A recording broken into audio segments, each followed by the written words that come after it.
Hello ladies and gentlemen, and welcome to another episode of DeepSeededGeek.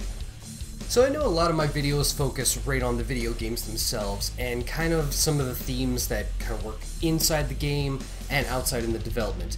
But I thought one aspect of video game culture and geek culture that I really love is all the news that comes out all over the place. I try and get my hooks into everything that comes out there, and I read everything on the websites that I follow. And that's one of the things I don't usually get to talk about with my friends at work or outside or anything like that. So I thought, well, maybe that's something I should focus on DeepSeededGeek and get some comments and feedback from you, my subscribers.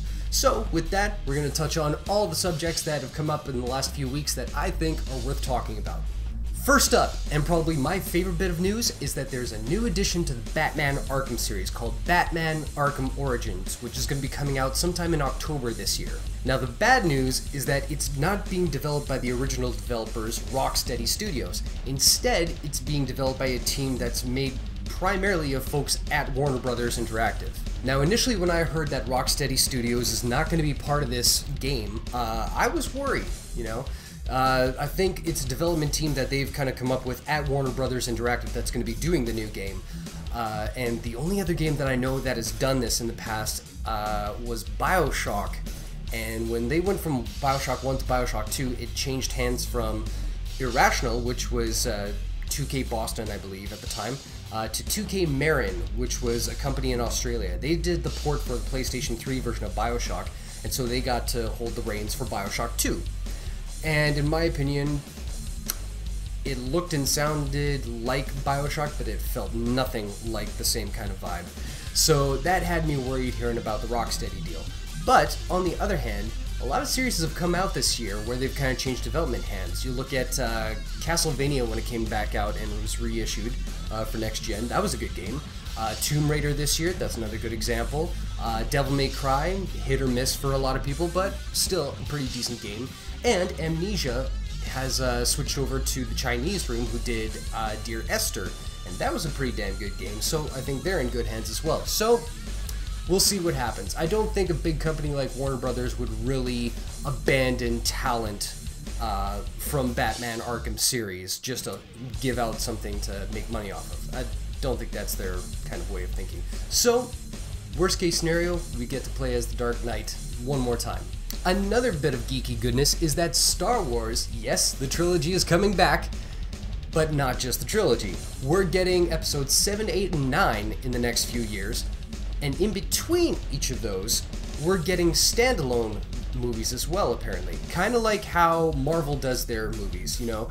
You get your Iron Man, followed by your Captain America and Thor, and then the Avengers movie. Well, you're getting Star Wars Episode 7, and then it's going to be followed by a solo project.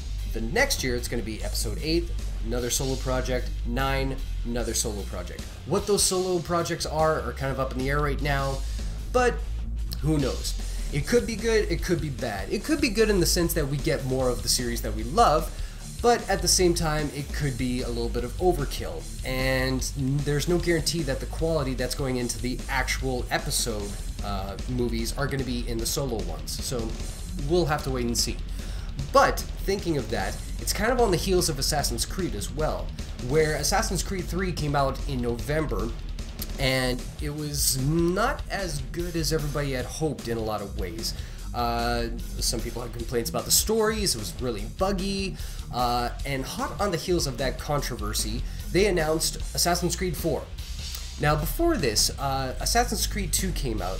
When that launched, the next couple of years, because Assassin's Creed is an annual series, they released kind of add-ons to Assassin's Creed 2 before the next official installment came out. It's kind of like if you look at iOS devices. If you get an update for your iOS device, it's usually like 5.1, 5.2. But if they launch iOS version 6, you expect drastic things to change. So when Assassin's Creed 3 came out, being the next numerical addition in the series, people were expecting big things, and it really didn't live up to that. So they expect another Assassin's Creed to come out, but not a numerical one where it has a promise to it. Do you know what I mean? So there's a lot of backlash with that. Also, people are saying that Assassin's Creed 4 looks like it's the game that Assassin's Creed 3 was supposed to be, but they just want to tinker around with it a little bit more. So that's Assassin's Creed. If that's going to reflect on the Star Wars series at all, we'll have to wait and see for that, but hey, more Jedis, can't be that bad. A little bit of shocking news. The video game Aliens Colonial Marines has been cancelled for the Wii U version. It's been a crappy game since its release. People have been flat out saying, do not buy this on all the review sites. It's one of the worst reviewed games possibly of all time.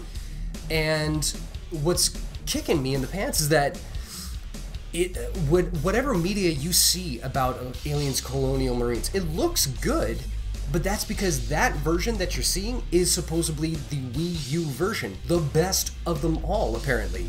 And now that version is never going to see the light of day. On top of that, Nintendo just reported that their sales for the Wii U have not met their expectations. In fact, they are way, way below. Add to that, there's not a whole lot of games that are on the Wii U, and those that are coming down the pipeline right now that everybody's excited about are pretty much games that have been on other console generations before, just, hey, look, now we can actually do these games.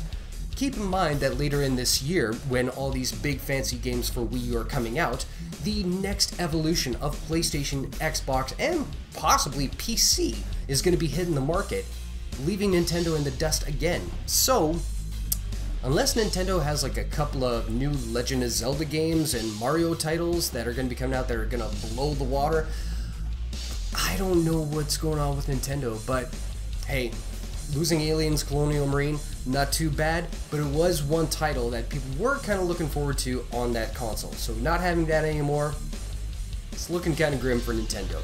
And once again this year, it is time to hear about Final Fantasy Versus 13. Yep, that's right, a game that came out and was announced way back before even PlayStation was announced, before Wii was announced, before Wii U was announced. There was a little game that all gamers were hoping and like clamoring about that was called Final Fantasy Versus 13, which was a game developed by the dude who made the Kingdom Hearts series. And it looked phenomenal. The graphics, the gameplay, it looked astonishing, and we were salivating to see what came of it. And now it's 2013, and we still haven't seen the game. There's usually been no word of it at any big gaming convention, but this year, they have announced that sometime, either at E3 or by the end of this year, they will have an official release date for it. Now here's the tricky part. They're probably going to rebrand this game as Final Fantasy 15. Okay, now you may be thinking in your head, okay, 13, 15, there's a missing number. I'll get to that. So, they may plan to rebrand this as Final Fantasy 15 and release it on the PlayStation 3. Meanwhile, they'll have Final Fantasy 16 in the works already for PlayStation 4 to have as like a console exclusive down the road. So, that being said, why it's 15 and not 14? Well, that is because, let me just whip out my notes here. Since the announcement of Versus 13, a few games have come and gone. Namely, all three Mass Effect games, all of Modern Warfare Call of Duty games, and Black Ops games, the entire Uncharted series. Halo had completed its trilogy and rebooted a new trilogy. And of course, 4 other at the time unannounced Final Fantasy games have come and gone. That being Final Fantasy 13, Final Fantasy 13-2, 13-3, which is Lightning Returns, and Final Fantasy 14, which was an online game that really sucked. So that's why they're moving it to 15. So we shall wait and see if this is vaporware or if it's actually going to show its face at some time. On the television side of things, we've just had the first teaser trailer of a new TV series coming to the Sci Fi Network. Sci Fi Network? I believe so. But it's by Ronald D. Moore, the creator of Battlestar Galactica, at least the reboot version of it, which is an awesome version of it. So if you haven't seen that, go see it. It's really good. But his new series is called Helix, and apparently it's about scientists who may or may not have found the cure or the end of the world. So it looks kind of sweet as a teaser trailer, and I love everything that Ronald D. Moore has done. And yeah, check out the trailer when you can. Let me know what you think of that. And finally for today, Bethesda has been teasing a little picture on their Twitter account there, possibly connected to their next game that's going to be coming out. Now, when you look at the teaser image, it kind of has a vibe of some of their other games in their library there, namely Fallout. So everybody is speculating that, oh, this is going to be Fallout 4, but they've kind of shot down that rumor already. So we don't know what it'll be, but it should be announced sometime soon, whether it's going to be Fallout 4, whether it's going to be some offshoot of the Elder Scrolls series, whether it's going to be another IP entirely. Who cares? It's Bethesda! That's a good thing! So, those are the news articles that have caught my attention this month. If you want to comment on them, that's what the section below is for. Let me know your thoughts, what you think is worth knowing about, and if there's something I missed, please inform me, because I would love to discuss it at length with each and every one of you guys. So if you dig this video and you want to see more news updates as the months come, hit the like button below, favorite this if you want to hang on to this video, and share it with your friends and family on Twitter and Facebook. And as always, subscribe up top. I release new videos every Monday and Friday, and we will see you next time on Deep Seeded Geek. Take care, guys.